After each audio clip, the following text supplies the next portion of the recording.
네, 여러분 이병태 교수님 나오셨습니다. 재벌 시리즈 지금 계속하는 중입니다.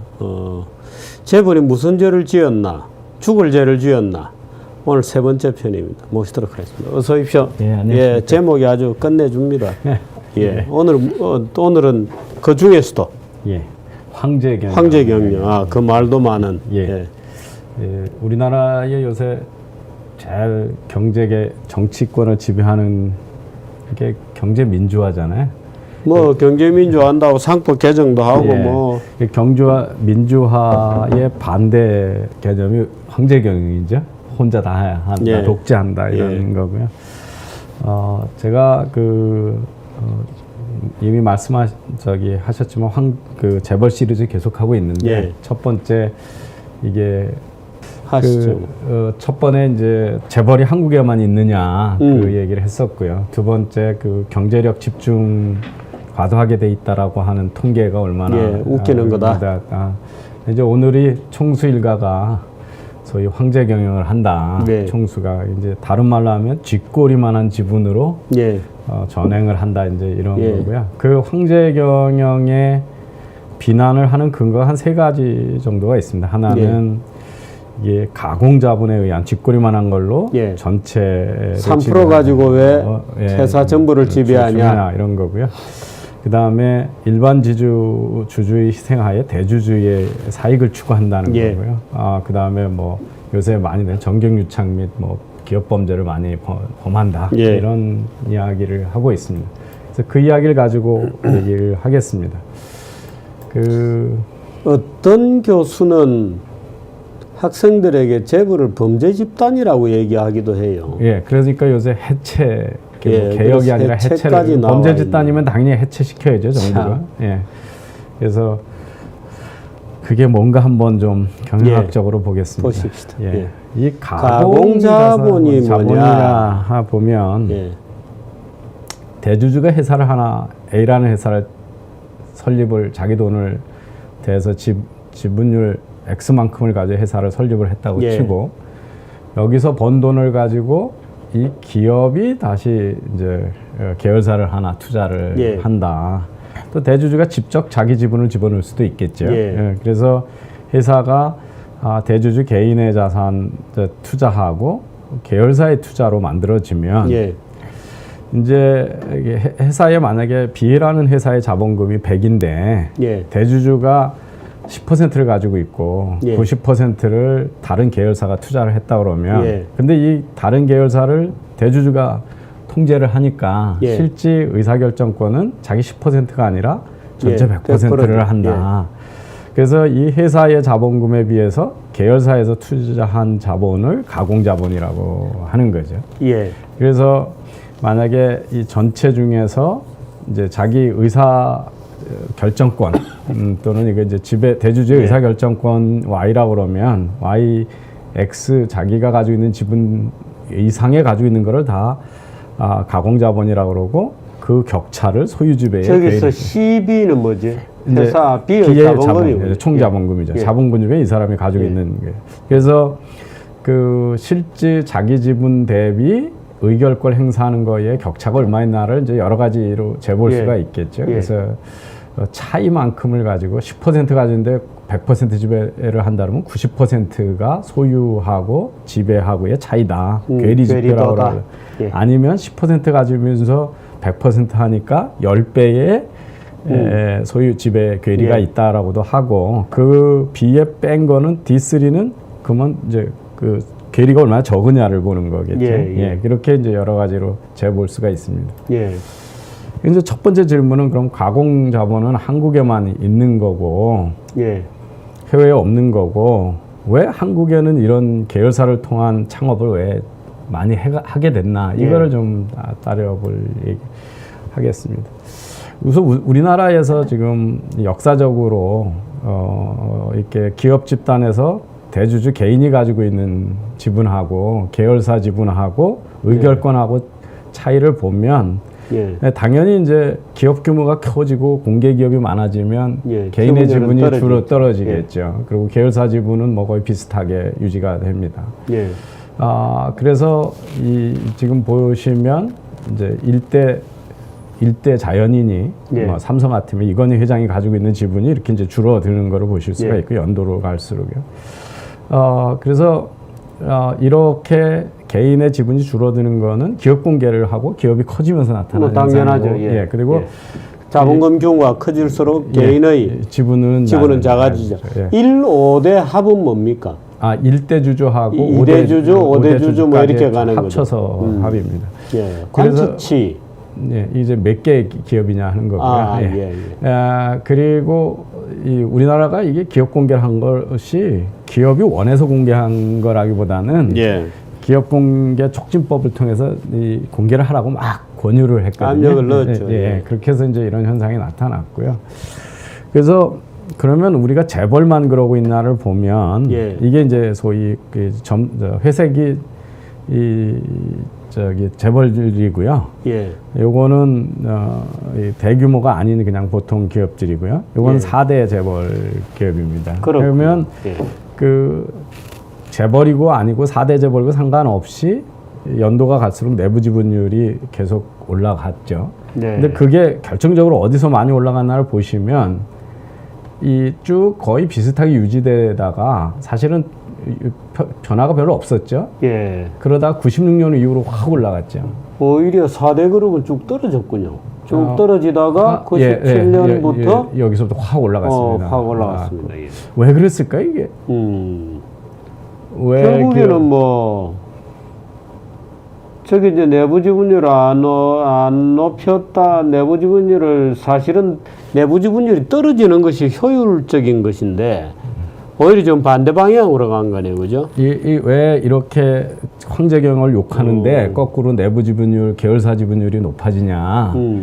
이게 아무래도 M&A 공격 뭐 이런 거죠. 예, IMF 이후에 우리나라 재벌들이 경영권이 위협당할 수 있다는 예. 거를 경험을 하게 됐죠. 예. 이제 SK 솔버린 사태도 있었고 예, 뭐, 예. 많이 있었고 예. 그리고 기업이 넘어가는 걸 예. 봤거든요. 작은 규모로. 예. 그러니까 이제 그거에 대한 위협에 대한 대응을 강구하기 시작을 하는 예. 거죠. 예.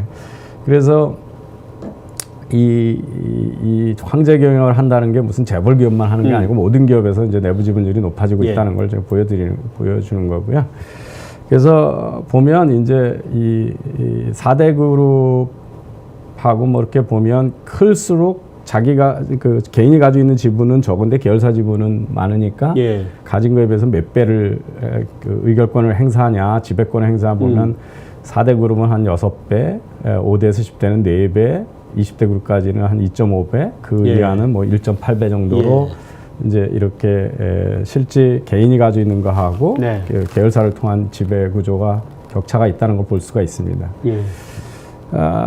근데 뭐 그 격차를 보면 우리나라는 또 순환 출자는 그 중에서도 이렇게 환상고리를 하고 있는 순환 출자는 엄청 더 나쁜 것처럼 돼 있는데 그 소위 그 가공 자본이라고 하는 거 보면 이 저기 순환 출자 여부가 사실은 그 큰 차이가 없거나 어떤 경우에는 이제 순환 출자가 더 작은 경우도 예. 있습니다. 그래서 이제 그 이거는 흔히 이론적으로 주장하는 거하고는 조금 다르다는 부분이요. 거죠. 예. 그래서 지주회사 뭐 있는 것 큰 차이는 없는데요. 예. 그래서 이제 그러면 이건 재벌만 하는 가공 자본이 재벌만 나타나는 예. 거냐 보면요. 2011년 3월 기준으로 한전이 계열사 가지고 있는 거를 예. 쭉 해보면 한국전력그룹 전체의 가공자본 비율은 이제 70조 자산 중에 30조가 다 계열사가 투입한 거거든요. 그렇군요. 예, 그래서 가공자본 비율이 43%입니다. 예. 그다음에 이제 총수가 있는 민간기업 자본율은 37.6%고 4대 그룹은 39.7%니까 한전이 더 높군요. 높군요. 가공 자본이 많군요. 예, 그러니까 이 계열사를 통한 이 지분 투자라는 게 재벌의 꼼수도 아니고 예. 보편적으로 나타나는 거고요. 정부가 장악하고 있는 한전도 그렇다는 예. 것을 제가 이제 보여드립니다. 그러면 저게 말을 가공 자본이라고 쓰다 보니까 예. 사실은 그 없는 경량- 돈을 가지고 하는 예. 것처럼 얘기를 하는 거죠. 예. 예. 마치 무슨 뭐 실제 존재하지 않는 거를 뭐 존재한다고 써놓은 것 같은 이미지를 주죠. 예. 사실은 이제 그렇지 않은데요. 예. 예. 그래서 그럼 다른 나라는 어떠냐? 그 대주주의 기업 지배를 금하고 있느냐? 예. 소액 대주주지만 50%가 안 되는 지분을 가지고 전체 의사결정권을 장악하면 이게 황제경영이지 예. 않습니까? 그래서 이제 보시면 캐나다의 지금은 아닙니다만 네 번째로 기업 가치가 높은 회사에 예. 창업가가 지분율이 7.3%인데요. 예. 의결권은 80%입니다. 저거는 차등 의결권이군요. 차등 의결권이에요. 그런가 하면 이제 그 옆에 그 금융회사, 자산운용사가 투자한 거는 자산운용사는 18.2%의 지분율이 있지만 의결권은 4%밖에 안 가지고 있거든요. 그러니까 창업주한테 절대 지배권을 준 거죠. 예. 이게 이제 우리나라로 보면 황제 경영이죠. 그렇죠. 예. 예. 기껏 7% 쥐꼬리만 한 거 가지고 지고 다 80%에 지배하죠. 예. 다 하니까요. 예. 이게 몇 배냐면 무려 11배거든요. 자기 지분의 11배 예. 의결권을 주는 예. 경우입니다. 카나다에 있는 거고요. 그 벨기에 있는 회사 보면 다 이게 순환 출자로 엮여가지고 돼 있습니다. 이게 다 우리 식으로 하면 다 가공자본이죠. 다 올라가고 내려가고 막 꼬리를 서로 물고 있군요. 예, 순환 출자 구조가 있습니다. 여성들 좋아하는 에스텔러데군요. 예. 보시면 이 회사를 지배하는 데 보면 라우더 파운데이션이라고 공익재단이 있죠. 예. 예. 그다음에 그 창업가들이 신탁 자산을 저는 이제 유산 상속할 상속하는 데 때, 예. 해놓고요. 그런 이쪽에 레오나드 라우드하고 로날드 라우드하고 형제인데 이거 예. 보시면 그걸 또 페이퍼 컴퍼니로 유한회사를 만들고요. 예. 유한회사가 이걸 지배하고 그다음에 여기 신탁자산회사들이나 또 재단이 있지 않습니까? 예. 아들이 만든 재단이 있고 원래 재단이 있고 막 예. 여러 재단이 있습니다. 그래서 여기는 유한회사 신탁재산 공익재단에 의해서 기업을 지배합니다. 그러니까 개인이 갖고 있는 지분율보다 훨씬 높은 지배를 하죠. 여기 보시면은 이런 데도 다 이게 유한회사인데 페이퍼 컴퍼니 비슷한 건데 지분율보다 높은 의결권을 갖고 있지 않습니까? 예. 그래서 3배 높은 의결권을 가지고 있고요. 저희는 보팅 라이트군요. 예, 보팅 지배력이군요. 예, 오는 이제 오너십이고요. 예. 지분이고 이거는 의결권입니다. 그래서 당연히 높아질 수밖에 없죠, 그죠? 없죠. 예. 그러니까 그렇고요. 머피 오일. 예, 여기도 보면 다 이제 그런 식으로 지금 패밀리들이 이제 해가지고 거기에 유산 신탁 회사들이라든지 트러스트라고 되어 있는 건 대부분 그 상속할 때 만들어지는 것들이에요. 예. 이제 왜 외국에서 공익재단에 많이 기부를 하고 신탁자산 수여하면 이게 다 상속세를 안 내려고 하는 거거든요. 예. 근데 이제 우리는 이것도 금지하고 있습니다. 그렇습니다. 이것도 공익자산에 돈을 넣으면 그 후에 그 재산을 만든 사람들이 가져갈 수도 없는데 그걸 가지고 상속세 내고 우회하는다고 겁을 내가지고 5% 이상의 지분에 대해서는 다 증여로 간주해가지고 매겨야 되죠. 그래가지고 어마어마한 증여세를 아니 그건 또 하고 그렇게 해서 가진 주식을 또 경영권 행사도 못하게 해요. 못하게 합니다. 말하자면 입구 출구를 다 봉쇄해놓고 있는 거죠. 그래놓고는 우리나라 규제 당국자들이 머리는 무지하게 좋아요. 그래놓고는 외국에 누구는 이렇게 많이 기부하고 누구는 기부하는데 우리나라는 안 한다 또 이렇게 얘기를 그렇죠. 합니다. 그러니까 왜 그렇게 기부를 많이 하는지 사실 워렌 버핏의 그 엄청난 기부라는 것도 사실은 상속세를 내지 않고 자기 아들에게 상속시키는 방법인데. 그걸 되게 다 그래서 그 빌 게이트 재단에다가 하잖아요. 그렇습니다. 그 재단에 놓고 그 재단을 통해서 다시 지배하죠. 할 수 있거든요. 투자를 마음대로 할 수 있으니까. 저기 콕스 커뮤니케이션도 보시면 다 계열사나 신탁자산 차등 의결권에 의해서 지배합니다. 보시면 여기 지배하고 의결권이 다르죠. 여기도 보시면 지배하고 의결권이 다르고요. 그래서 이런 것들이 다 보편적으로 나타나는 거거든요. 그래서 나타나는 거고요. 미국의 이제 헬스 코퍼레이션도 보시면 똑같습니다. 이게 다 그렇게 나타납니다. 그래서 다 지금 여기 보시면 이 표는 어떻게 봅니까? 이게 아르헨티나 전 세계에서 경제 규모가 큰 27개 나라에 상장 대기업들의 이제 지배 구조가 어떻게 되냐를 보는 건데요. 예. 그래서 보면 이게 이제 좀 오래된 거는 합니다. 1999년인데요. 예. 우리나라 그때 상장 회사의 20%가 재벌이 소유한 상장 회사라는 하는 겁니다. 예. 그리고 그 전체 주가 총액 중에 이 회사가 차지하는 게 한 21% 되고요. 예. 근데 이제 이 상장 회사들 중에 몇 퍼센트가 이 소위 계열사를 통한 피라미드 구조로 돼 있느냐. 이제 우리나라가 그 당시에 상장 회사가 한 50%가 됩니다. 그럼 다른 나라는 어떠냐? 이 소위 이 피라미드 출자가 대표적인 이제 가공 자본이라는 그렇습니다. 얘기죠. 그러면 한국이 50%, 홍콩이 50%, 싱가포르 67%, 스페인 33%, 오스트리아 67%, 벨기에 80%, 이스라엘 60%, 스웨덴 78%. 예.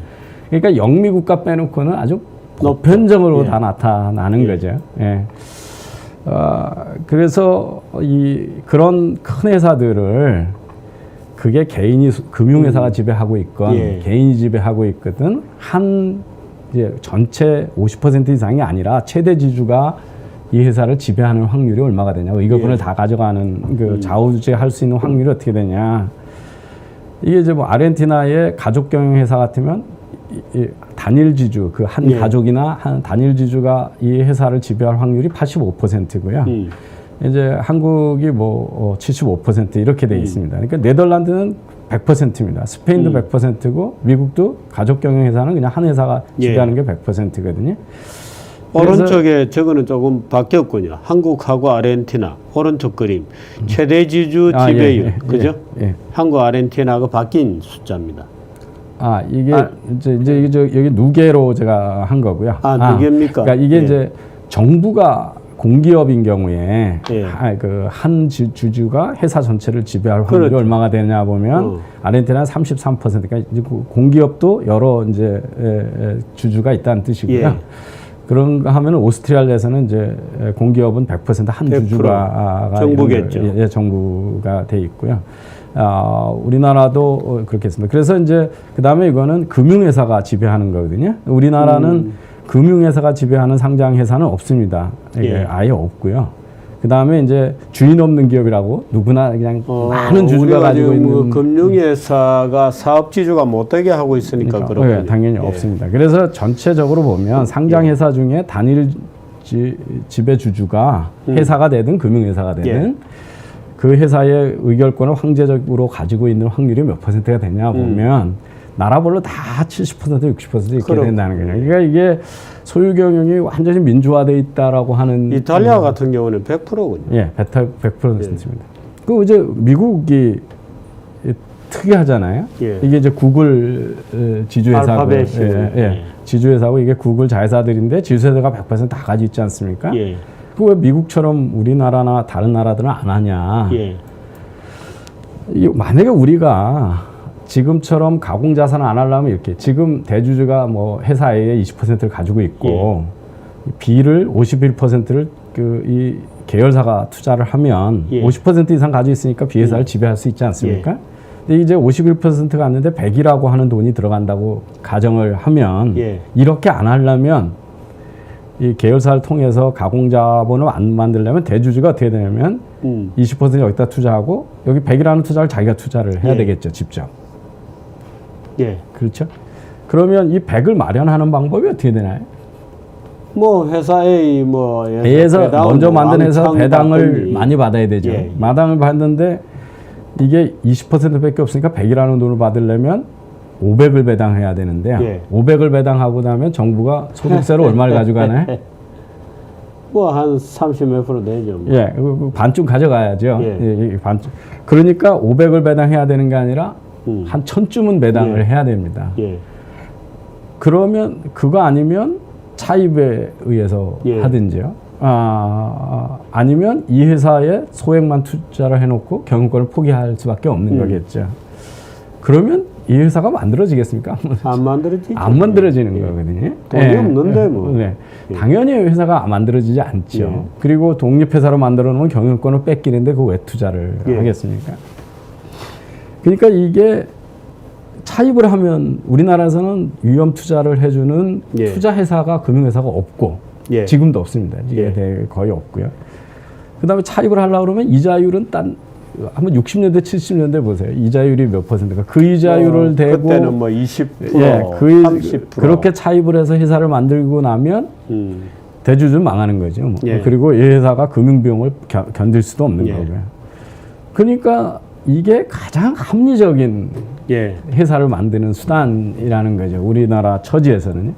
그럼 일본에 우리가 옛날에 재벌 해체 얘기를 많이 예. 하지 않습니까? 예. 일본 회사들은요. 계열사에 페이퍼뱅크가 다 있었거든요. 예. 은행을 갖고 있었습니다. 그렇군요. 그러니까 자기 돈처럼 거기서 형식적으로 빌리고 이렇게 했었거든요. 그러니까 우리는 그것도 금산벌레에서 못하게 하면서 예. 하면 유일하게 경영권 위협을 안 받으면서 창업을 할 수 있는 방법은 예. 계열사를 통한 투자밖에 없는 예. 거죠. 그러니까 이거를 금지했으면 우리나라 회사가 안 만들어진다는 거. 그러니까, 그래서 이거는 아주 경영자로서는 가장 합리적인 예. 선택이거든요. 그 왜 미국은 그럼 그렇게 안 하냐? 예. 미국이 이제 뭐 이렇게 실리콘밸리에서 이 벤처 캐피탈이 1000개 회사에다 투자를 하고 나면요. 예. 그 다음에 은행들이 그 될 것 같다 그러면서 계속 투자를 해줘야 되는데 예. 거기서 이제 막 투자를 못 막고 걸러지거든요. 예. M&A가 되거나. 그래서 1000개 투자하면 나중에 상장되는 데까지 가면 9개 정도가 됩니다. 확률이 그러니까 실제적으로는 뭐 6차까지 가는 데는 뭐 많은 기업이 탈락이군요. 예, 그러니까 1000개 중에 9개가 살아남으니까 1%만 살아남습니다. 예. 근데 그 기간에 돈이 얼마나 투입되냐 하면 다 몇백억. 다 날아가는 거죠. 그 몇백억씩의 금융회사가 투입을 합니다. 예. 근데 투입하고 나서 잘 되면 돈을 얼마나 버냐. 이게 성공 사례들입니다. 이게 한 400억 투자, 350억 정도 투자했죠. 예. 예. 그래 놓고 텐센트라고 하는 중국 회사에다 상장하면서 2,500배 정도의 수익률을 냈습니다. 그 다음에 또 잘한 게 어디겠나요? 주피터 네트워크스라고 하면 한 30억 투자해놓고 예. 7조 원을 받았으니까요. 예. 2,600배입니다. 그리고 우리가 잘 알고 있는 이제 페이스북 거의 378배입니다. 알리바바는 어떻게 되나요? 오른쪽이. 알리바바가 맨 오른쪽이. 예, 여기 260배입니다. 소프트뱅크가 일본에서 어려웠는데 손정희 회장이 예. 이 마인한테 투자 잘해가지고 예. 완전히 회사 살아났죠. 예. 260배니까요. 투자 금액에. 자, 이런 기회가 많거든요. 예. 그러면 여기서 돈 번 투자 은행들은 그 상장하고 나서는 골치 아픈 일만 있고 투자 수익률이 몇 %안 되잖아요. 예. 주식 투자. 그럼 그 돈 가지고 거기를 지배하고 싶겠습니까? 이런 회사에다 계속 투자하고 싶겠습니까? 그러니까 이제 사실은 또 어떻게 보면 저렇게 왕창 이제 2,000배 뭐 이렇게 되지만 거기에 투자했던 대주주는 물론 창업가니까. 근데 일반 예를 들어서 뭐 벤처 캐피탈 이런 경우에는 또 딴 데서는 많이 터졌잖아요. 예, 그죠? 예. 그러니까 이런 승률이 그러니까 2,000배가 된다 그러면 그런 투자를 막 2,000개 했다가 한 2개만 성공해도 아니면 남는 거죠. 예, 훨씬 많이 남는 거죠. 그러니까 그리고 여기서 창업가들도 어떻게 됐을까요? 이 과정에서 이미 10%를 가지고 있었다 이렇게 얘기하면 예. 어마어마한 그렇습니다. 부자가 되잖아요. 그러니까 주크버그 그러면 지금 나이가 이제 몇 년 안 됐는데 상장하자마자 다 몇십조 자산가가 되잖아요. 예. 그러면 몇십조라는 자산이 있으면 많은 사람들은 그 골치 아픈 경영을 왜 하냐. 그거 가지고 좋은 일 하고 살고 또 다른 데 창업해보고 이러지. 그러니까 경영권을 포기하게 되거든요. 예. 그러니까 미국의 금융회사들은 이 창업가 중에 돈을 대놓고 일대주주가 돼도 대부분 그걸 계속 지배하고 싶은 생각이 없습니다. 없죠. 왜냐하면 그 돈을 빼고 IPO 해가지고 일반 투자자들 꼬셔서 탁 얼른 팔아치우고 그 돈으로 또 이런 거 찾아다니는 게 훨씬 낫거든요. 그러니까 이런 환경에서는 금융회사나 창업자가 상장 후에 기업 지배를 포기할 수 있게 되는 거죠. 예. 대안이. 예. 근데 우리나 작은 나라에서는 이런 게 없거든요. 자기가 창업했다고 해가지고 몇 년 사이에 요번에 뭐 저 여기 요번에 게임 회사 예, 만들어가지고 오늘 넷마블인가요? 예 그런 경우 이제 뭐 해가지고 저기 뭐 십몇 조 이렇게 자산가가 되면 고민하시겠죠 뭐. 이걸 내가 계속 이 돈을 여기다 놓고 그걸 할 거냐, 예. 누가 사주면 팔고 나가서 그 돈으로 다시 창업을 하거나 더 다른 일을 하면서 살 거냐. 근데 그런 기회는 우리나라 과거에는 없었거든요. 그것도 요즘 같이 이제 워낙 시장이 커지고 자본시장이 저가 되면서 가능해요. 없기도 하고 지금 우리나라 금융관행이라는 것이 물론 자본의 그 거래나 자본의 출자받고 하는 자본시장의 메커니즘이 있는 외에 이제 이쪽 그 뱅크를 중심으로 하는 대출 시장에서 말하자면 대주주들이 뒷다리를 되게 붙들고 있어서 도망가기도 어렵게 해놨어요. 어렵습니다. 다 저기 그러니까. 보증을 세우기 때문에. 못 도망가죠. 그래서 이제 이 우리나라의 환경도 달랐고 금융 환경도 달랐고 그래서 시장이 큰 대기업에 예외적으로 경영과 소유가 분리된다. 이제 상장하고 나면 누구도 그거를 대주주가 계속 지배하고 싶어하지 않는 회사인 경우가 많이 나오는 이유가 그 과정에서 돈을 충분히 벌고 그건 더 가지고 있어봐야 그 자기네 기대 수익률만큼 안 나오기 때문에 그런 거거든요. 그래서 그러면 이제 다른 나라에서는 이런 순환 출자에 의하지 않고 어떻게 해서 경영권을 그러면 다 민주화돼서 50% 이상이 지배하냐.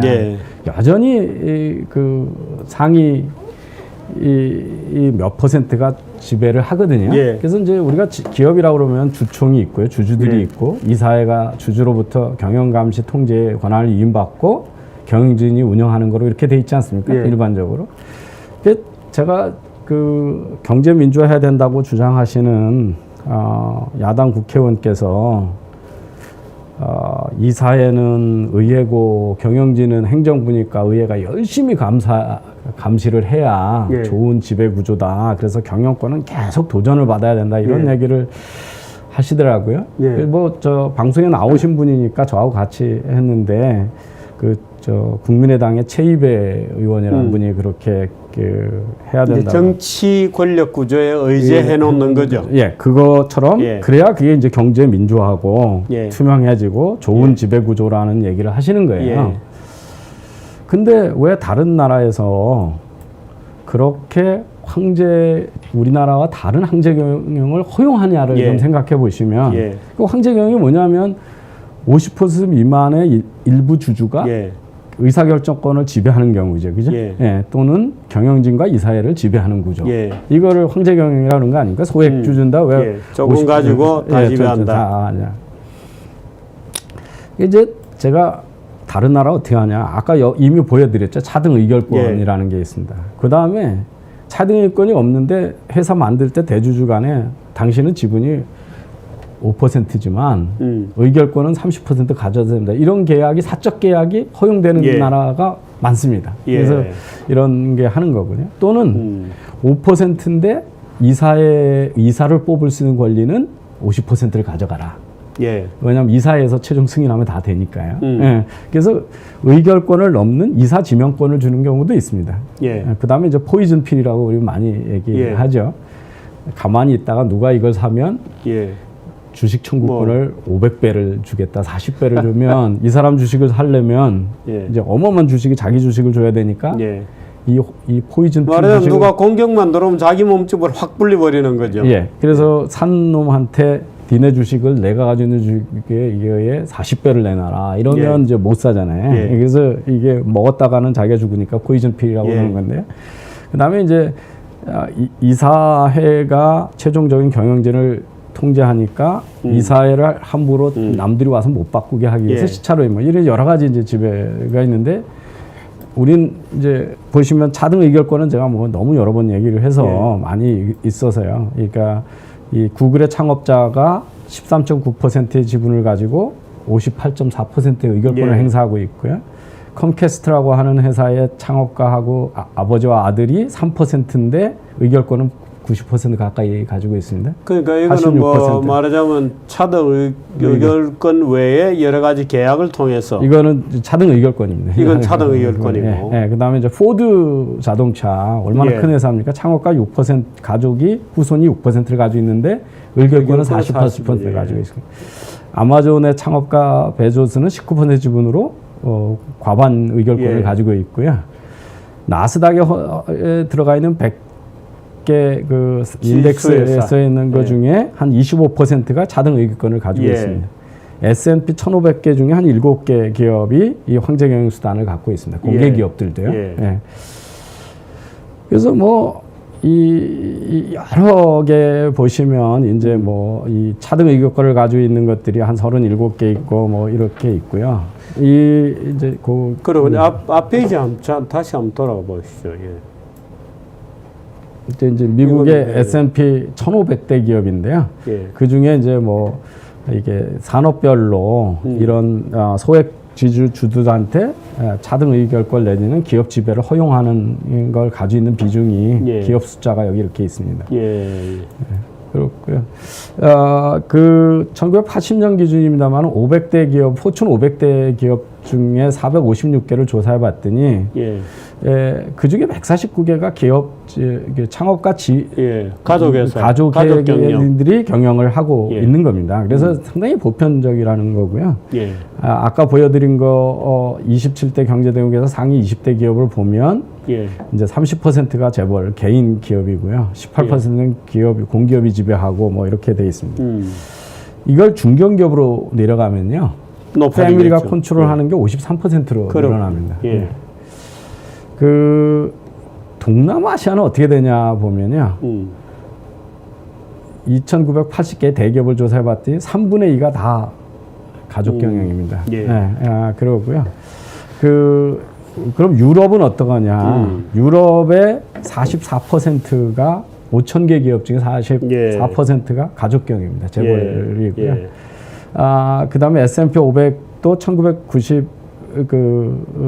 1992년에서 99년을 보면 미국도 이 당시에는 3분의 1은 다 창업가 가족이 지배를 하고 있습니다. 예.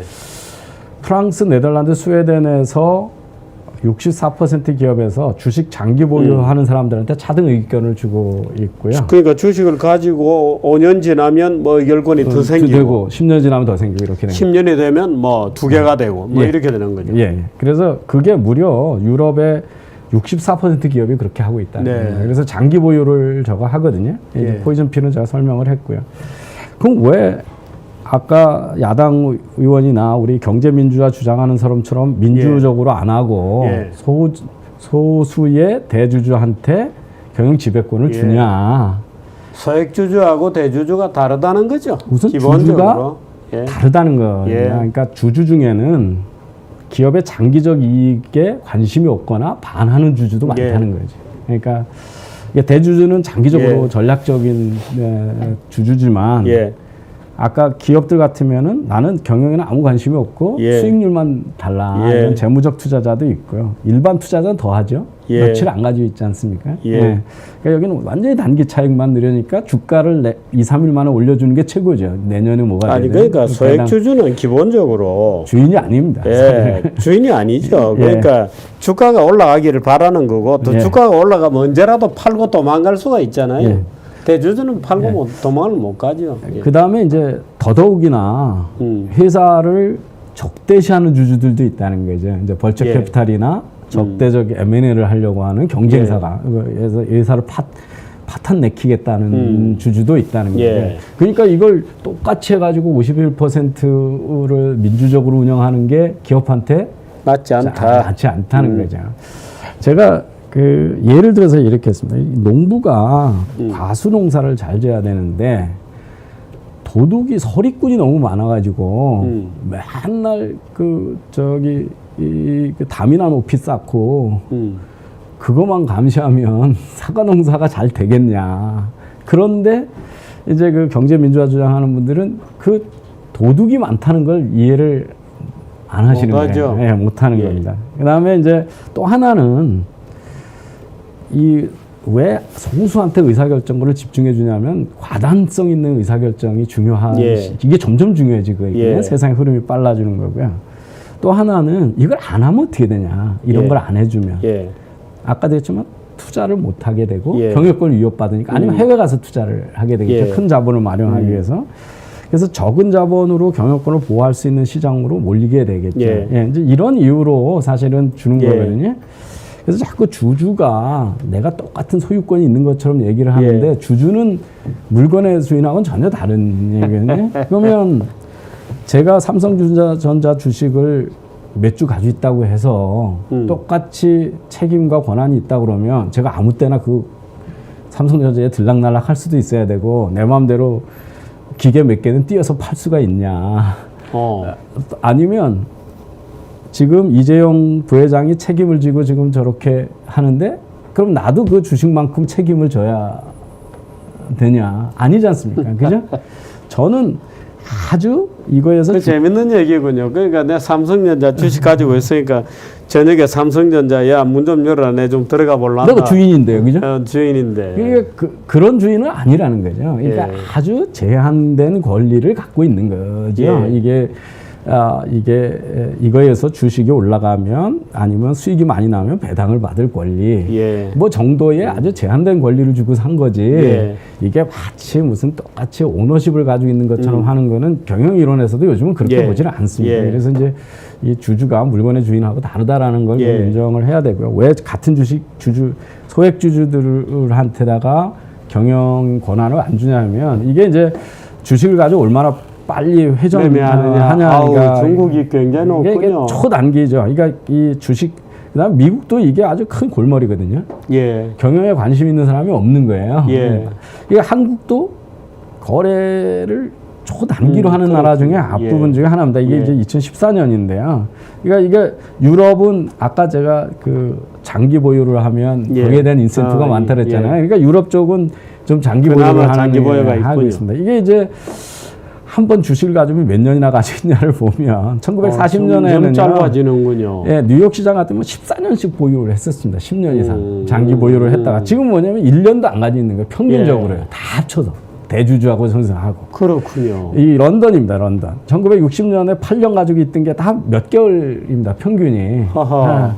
이게 이제 뭐 이 도이치 뭐 이게 유럽에 있는 주식 시장들이 그냥 예. 공통적으로 뭡니까? 1년 미만입니다. 다 1년 미만입니다. 예. 이런 평균이 단기 이러니까 보유자들이다? 예, 그러니까 대부분의 일반 투자자들은 초단기 보유자니까 예. 장기적인 전략적 관점이 없지 않냐. 예. 아, 일본도 저렇게 짧아졌군요. 예, 그렇습니다. 그래서 그 다음에 아까 적대적인 그 우리가 투기 자본, 예. 벌처 캐피탈이 들어와가지고 주주 행동주의라고 그러는데 와가지고 막 회사를 흔들잖아요. 예. 그래서 뭐 보시면 이 칼 아이콘이 KTNG 이거 얼마나 공기업이고 투명하고 예. 재벌 없는 회사인데 이걸 와가지고 흔들어가지고 단기적으로 1,000억을 뺏어가지고 갔고요. SK 솔버린 사태로 거의 1조 원을 가지고 갔거든요. 예.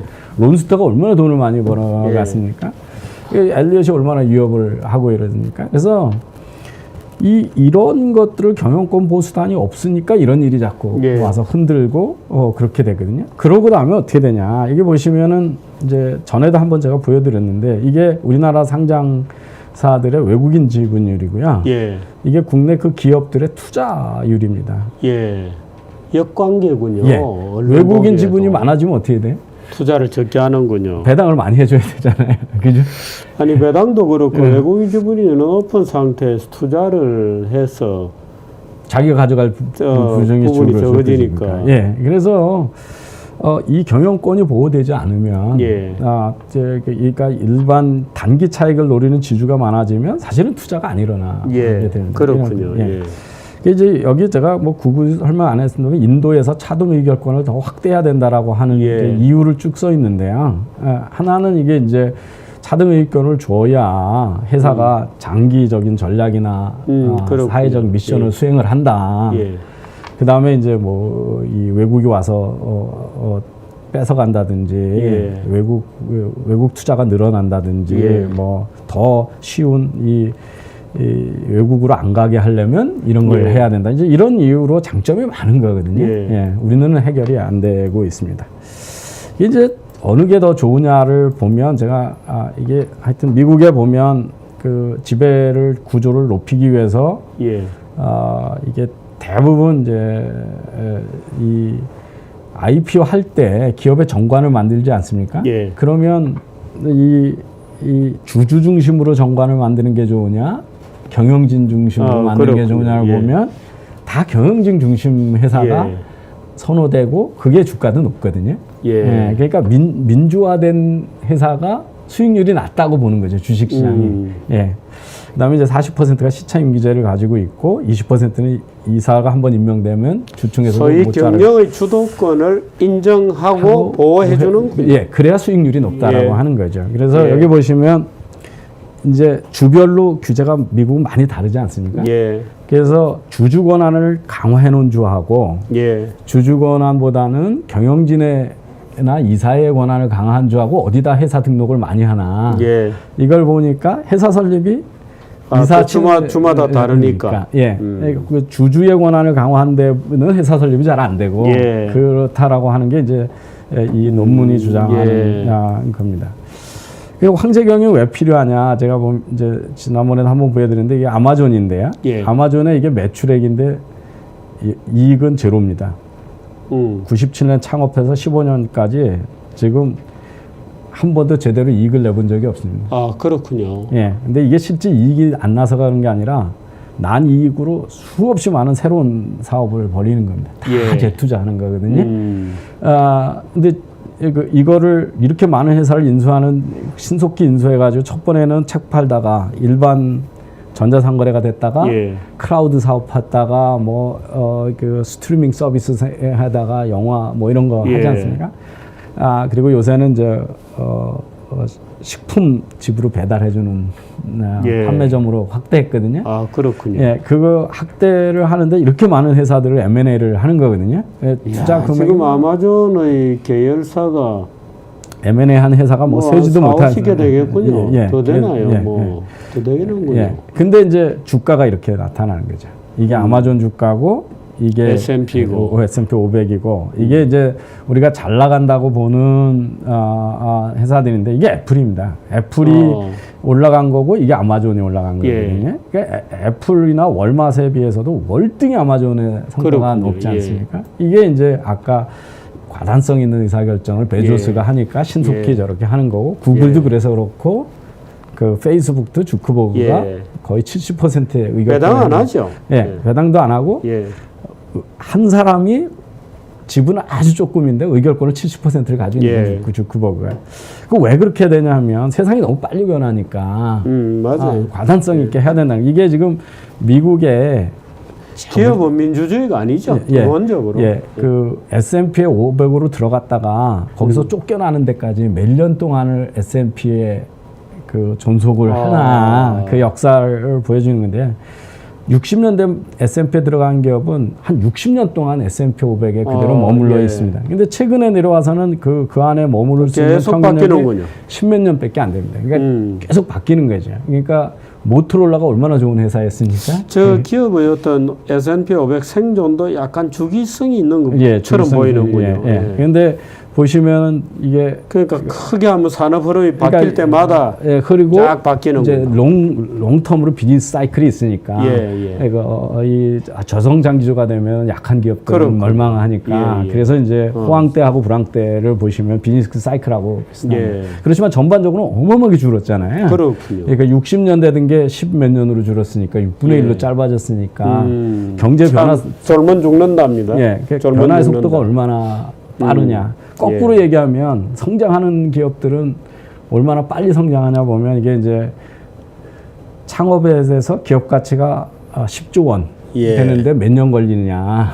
유니콘이 되는데. 그 이제 유니콘은 상장하기 전이고 상장 전후까지 다 합쳐서요. 그렇군요. 이제 80년대 생긴 기업들은 보시면 성공한 기업이 25년 정도에서 20년이 돼야 10조 원 기업이 되거든요. 요새 탄생하자마자 10조 원 기업입니다. 참. 그러니까 요즘은 다 본투 글로벌이에요. 스냅챗이군요. 스냅챗은 이번에 상장하면서 한 상장했죠. 2년 무의결권주를 발행해서. 그렇습니다. 이게 그래서 이건 뭐 상장 탄생하자마자 10빌리언 달러들이 2년 7개월 만에 10빌리언이 넘어갔거든요. 예, 스냅챗이. 그러니까 속도가 너무 빨라지기 때문에 그렇다는 거고요. 세 번째 이유가 있습니다. 창업권의 경영권을 보호하는 게 실제적으로 그럼 창업가한테 경영 지배권을 주는 게 안 주는 거하고 경영 성과가 어떻게 되냐. 이게 보시면 이게 이제 아주 하버드하고 제일 좋은 비즈니스 스쿨에 워튼 스쿨에 펜실바니아 두 학자가 2006년에 이 가족 경영과 지배 권한이 기업의 가치에 어떻게 영향을 미치냐 보면요. 창업가가 CEO를 하거나 회장을 하면서 전문 경영을 두고 실질적으로 지배하는 우리나라 같은 데가 그렇지 않은 소유와 경영이 분리된 보다 기업 가치가 훨씬 높다. 이걸 이제 보여주고요. 비가족과 가족. 이제 그 어떤 재벌을 허용하면 늘 우리가 걱정되는 게 재벌이 자기 가족의 이익을 위해서 일반 투자자들의 이익을 희생시킬 수가. 이게 이제 대리인이고요. 소유 경영이 분리된 데서는 경영자들이 주주의 이익에 반하는 짓을 한다. 이게 두 개 다 가능성은 다 있는 게 사람이 모여 있는 사이니까. 그래서 이 창업자일 때 보는 창업자가 지배하는 게 안 하는 것도 훨씬 좋은데 이게 2대 3대로 내려가면 2대 3대가 하는데 보니까 기업 가치를 깎아먹는다 하는 겁니다. 그러니까 당연하겠죠. 창업가는 훨씬 뛰어난 사람들이죠. 그 이제 아무래도 2대 3대로 내려면 평균으로 수렴하는 거죠. 그래서 그럴 때는 최고의 전문가를 불러서 하는 기업이 더 나을 확률적으로 그런 거죠. 그런데 이제 이걸 우리나라에다 적용하면 어떻게 될까요? 어떻게 됩니까? 미국이나 이렇게 선진국에서는 이사회가 들어가나 경영진이 들어가면 주주들의 이익에 반하지 않고 모랄 해저드를 안 할 확률이 우리나라의 경영진들하고 어떻게 될까요? 근데 그 모랄 해저드에 안 빠지도록 이제 유인 장치를 걸죠. 뭐 스탁 옵션이라든지. 근데 우리나라에서는 이런 게 거의 불가능. 의미가 없는 비교인 거예요. 그렇습니까? 우선 첫 번째, 미국처럼 완전히 소유가 경영이 돼서 시장에 의해서 지배되는 기업이 있냐는 거거든요. 그런 걸 우리가 국민기업이라고 그러는데 국민은행, 포스코, KT 누가 지배하나요? 결국에는 저 권력이 들어오거나 정부가 들어오거나 그 권력이 들어오죠. 정부가 지배하잖아요. 그러니까 은밀한 지배자가 생기죠. 그러니까 미국에서 뭐 이렇게 그 경영을 많이 해보고 제일 훌륭한 사람을 이사회가 뽑아서 정말 뭐 20년 주는 지휘 같은 회사가 있냐? 없습니다. 없죠. 결국은 재벌 총수가 지배하느냐? 4년, 5년 밖에 안 되는 정권의 권력에 지배하느냐, 그죠? 그럼 어디가 더 부패하고 모랄 해저드를 할 가능성이 높으냐? 보면 그건 안 봐도 뻔한 얘기입니다.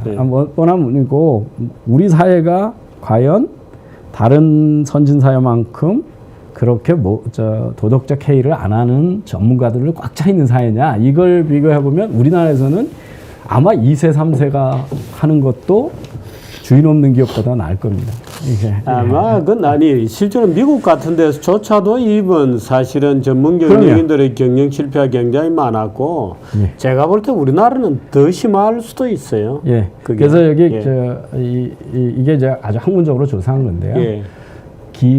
가족이 경영을 하는 회사가 기업 가치에 어떤 영향을 보냐면 확실하게 긍정적인 효과를 내고요. 그 중에 이제 CEO를 더 겸하고 있는데 보면 훨씬 긍정적인 격에 돼 있습니다. 이제 뭐 이렇게 해서 쭉 비교가 있고요. 근데 이제 2세, 3세 내려가면 이게 이제 제가 보시면은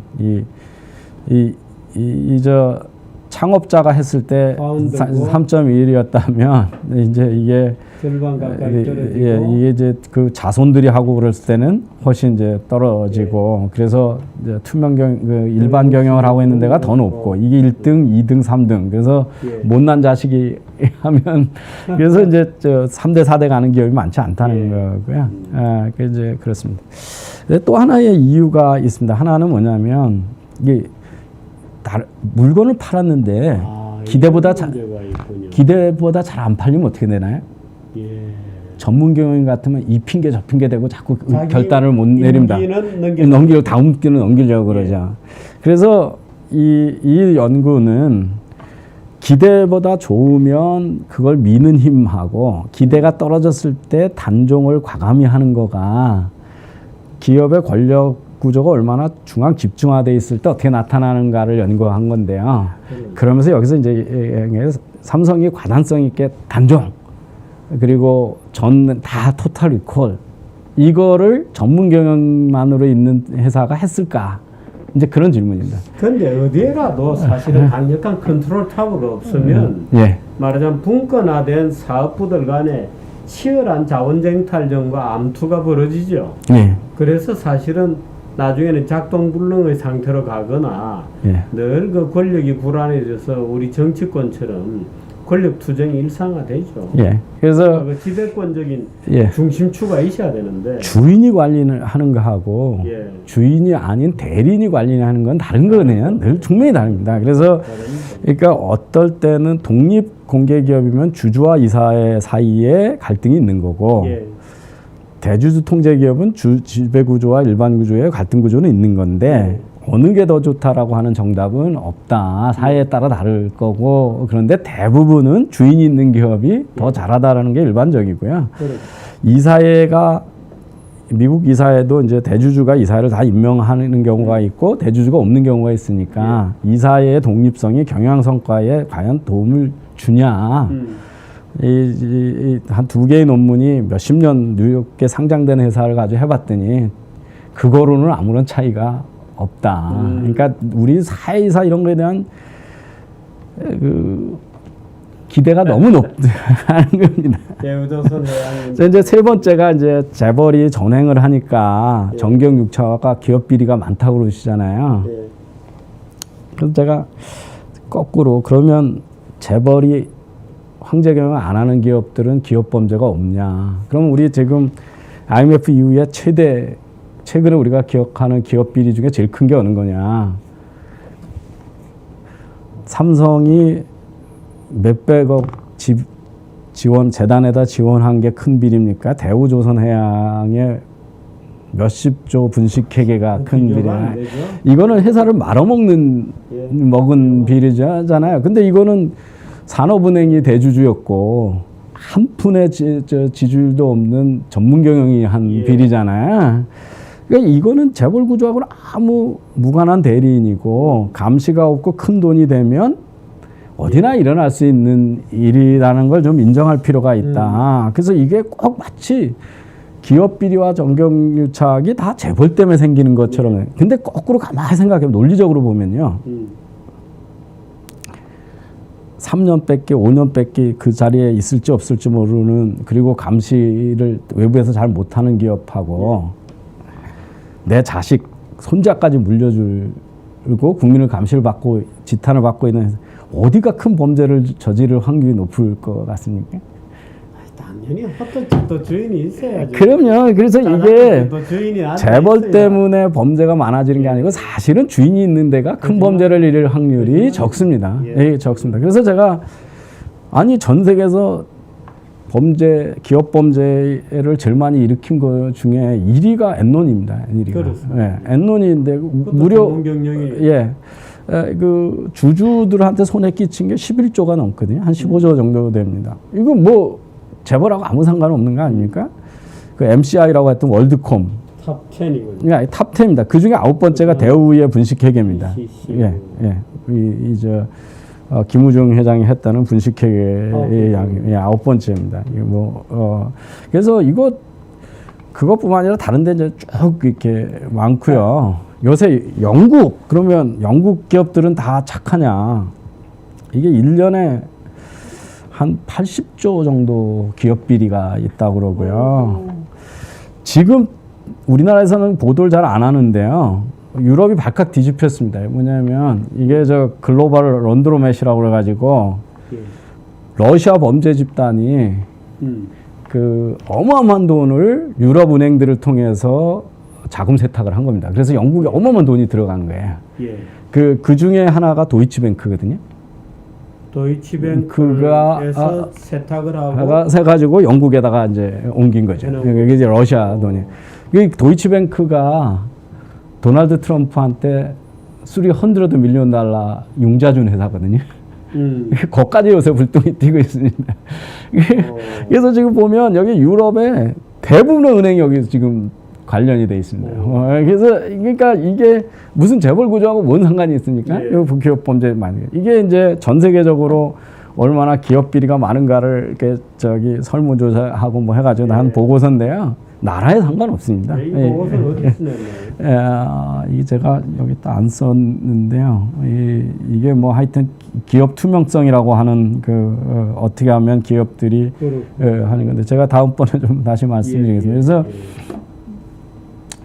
전 세계의 그 경영자들한테 물어본 겁니다. 그러니까 너는 이런 저 기업 범죄 내지는 유혹에 얼마나 노출되고 남이 하는 거 봤냐 이렇게 한 건데요. 일반인의 인식이 아니라 최고 경영자들의 설문이거든요. 그래서 보시면 그러니까 중국의 최고 경영자의 73%가 기업 비리에 경험이 있다는 겁니다.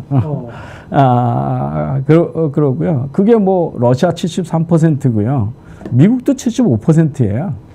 지네 나라에서 못하면 외국에 가서 개도국에서 장사하려면 다 저 뇌물 주고 해야 되거든요. 예.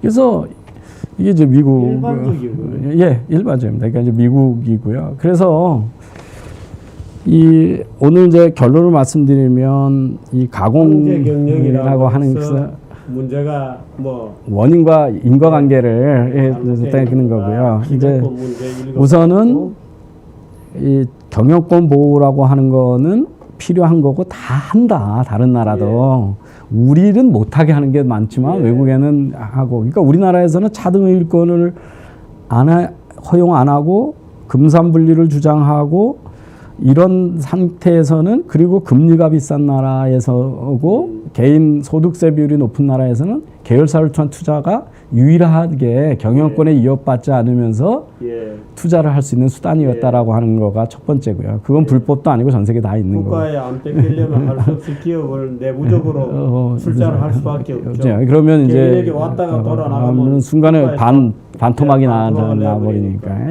그리고 자금 시장이 발달하지 않았으니까 유일하게 그 방법밖에 없었다라는 거고요. 두 번째는 경영권 보호가 기업 실적에 좋은 거고 과단성 있는 경영이 점점 더 필요해지고 세상 흐름이 빨라지니까 그래서 차등 의결권이니 포이즌 필이니 뭐 그래서 다른 나라는 훨씬 더 다양한 수단에 그게 있기 때문에 이제 그렇게 한다는 거고요. 그리고 이게 독재가 돼 있기 때문에 뭐 경영권 도전을 민주화를 해야 된다라고 하는 그 논리도 맞지 않고 이게 기업 범죄의 원인인 것처럼 얘기하는 것도 사실은 인과관계에 따지지 않는 그냥 공격할 사람을 미리 정해놓고 하는 얘기다. 이제 그런 말씀. 물론 제가 우리나라 재벌 구조나 재벌 집단이 뭐 우리 국민 수준에 맞게끔 아니면 우리 교과서에 나온 대로 다 옳은 일을 하고 살다는 얘기는 아닙니다. 그러니까 세상 사는 데는 다 이제 그렇게 공격하는 저는 늘 제가 위선적이지 않으려면 당신은 그 자리에 가면 다르게 다른 행동을 하겠냐. 저는 맨날 이제 그게 기준이라고 생각을 하는데요. 우리는 자기가 하는 도덕적 행동에 비해서 기대 수준이 너무 높은 그게 아마 성리학이 가져온 위선적인 저건지 모르겠습니다. 남에게 적용하는 기준하고 아예 자기에게 적용하는 기준하고 달라요. 그래서 아예 뭐 남은 다 훈련이고 자기는 다 로맨스 생각하니까. 그래서 다음 주에는 그래서 이제 그 다음번에 이제 또 욕하는 것 중에 하나가 문어발 경영이죠. 과도한 다각화를 하고 그래서 중소기업에 들어갈 틈도 없고 그래서 상생도 안 되고 뭐 다각화를 하려다 보니까 내부 거래 많이 하고 뭐 이런 얘기하는데 문어발 경영에 대해서 얘기를 해봤습니다. 여러분들 오늘 강의 잘 들으셨는지 모르겠습니다. 제가 옆에서 이렇게 좀 도와드렸는데 사실 이 여러분들이 쭉 돌려보시면서 표도 좀 자세히 보시고 그렇게 공부들을 좀 해주십시오. 이 문제가 여간 간단한 문제가 아닙니다. 여기에 대한 기업 경영에 대한 특히 재벌에 대한 이 무슨 원재론 비슷한 거 뭐 오해 이런 것들이 우리나라 자본주의를 완전히 지금 침식하고 갉아먹고 있기 때문에 특별히 그 이병태 교수님께서 쭉 좋은 자료 가지고 강의해 주시는 그 깊이 있게 복습도 하고 그렇게 해 주시기 바랍니다. 다음 주에 뵙겠습니다. 고맙습니다. 예. 예.